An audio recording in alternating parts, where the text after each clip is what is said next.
देख रहे हैं मलिक न्यूज 24, नजर सच खबर पर। मध्य प्रदेश विधानसभा के नवनिर्वाचित सदस्यों के लिए मानसरोवर सभागार में 2 दिवसीय प्रबोधन कार्यक्रम के शुभारंभ सत्र में मुख्यमंत्री डॉक्टर मोहन यादव शामिल हुए। उन्होंने कहा, प्रबोधन का अर्थ हमारे आचरण में, व्यवहार में, ज्ञान में अपने सूक्ष्म शरीर, बाह्य शरीर का एकाकार करने का जो भाव अगर हम धारण करते हैं तो इसका मतलब प्रबोधन है। इस कार्यक्रम का नाम ही बहुत जोरदार है, प्रबोधन कार्यक्रम। और प्रबोधन कार्यक्रम यह प्रशिक्षण का अगला चरण है। अगला चरण किस प्रकार का है, हमारे इतिहास में एक अच्छा उदाहरण आता है। व्याकरणाचार्य पाणिनि का बहुत बड़ा नाम है साहित्य का। वो आश्रम में विद्यार्जन करने जाते हैं और विद्यार्जन करने में जो उनको पाठ्यक्रम दिया था वो पढ़ते, याद करते, लेकिन याद होता नहीं। बार बार उनका इस प्रकार का व्यवहार देख करके गुस्से के मारे आचार्य जी डंडा उठा करके उनकी छड़ी देकर हाथ सामने करो, वो छड़ी मारने के लिए हाथ बढ़ाते हैं। और जब हाथ बढ़ाते हैं तो थोड़े वो ज्योतिष के भी जानकार थे।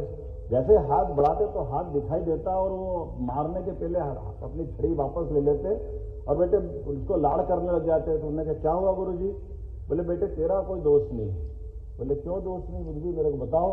बोले, तेरे हाथ में विद्या की रेखा ही नहीं है। तो ये विद्या की रेखा क्या होती है? तो उन्होंने कहा, नहीं बेटा चिंता मत करे, तू तो बस अब तेरा काम जो करना करता रहे, ये विद्या का मामला तेरे बस का नहीं है। तो उन्होंने कहा, बताओ मेरे को कहाँ होती, क्या होती? जैसे वो हाथ पे बताते कि ऐसे ऐसे होती। बोले, मैं अभी आया।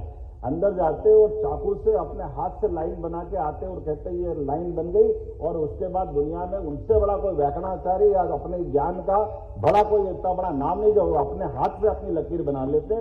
तो प्रबोधन का अर्थ ये कि प्रशिक्षण के पहले हम उस विषय में डूब जाएं, हमारे आचरण में, व्यवहार में, ज्ञान में, अपने सभी प्रकार के अपने सूक्ष्म शरीर, बाह्य शरीर, दूसरे का एकाकार करने का जो भाव अगर अपन धारण करते हैं, इसका मतलब प्रबोधन का है।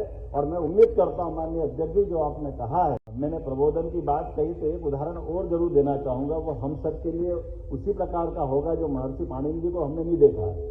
लेकिन लोकतंत्र के मंदिर में पहली बार पार्लियामेंट के दरवाजे पे खड़े होकर के यशस्वी प्रधानमंत्री ने जो लोकतंत्र के मंदिर के होने के नाते से मस्तक टिका करके जो एहसास कराया, इससे बड़ा प्रबोधन आज के लोकतंत्र का नहीं हो सकता। माननीय नरेंद्र मोदी जी को स्मरण करें, जब वो लोकसभा में पहली बार गए और अपना शीश नवा करके इस लोकतंत्र के पावन मंदिर का जिस प्रकार से उनने सम्मान किया, वो हमारे लिए सदैव पाथे रहेगा। हम उनका अभिनंदन करते हैं और हमारे सबके लिए जीवन में ये पाथे रहेगा कि लोकसभा हो या विधानसभा, हम एक बड़ी आबादी के माध्यम से लगभग 3 लाख या 2.5 लाख से ज्यादा वोटर का एक बड़ा हमारे पीछे उनका सबका मान सम्मान भाव, उनका विश्वास लेकर के विधानसभा में आते हैं। और विधानसभा में आने के बाद निश्चित रूप से हम अपने दोहरे रोल में रहते हैं। हमारी अपनी विधानसभा का दायित्व तो हम पे है ही, उस विधानसभा के साथ साथ प्रदेश की बेहतरी का दायित्व भी, ये उत्तरदायित्व भी हमको होता है।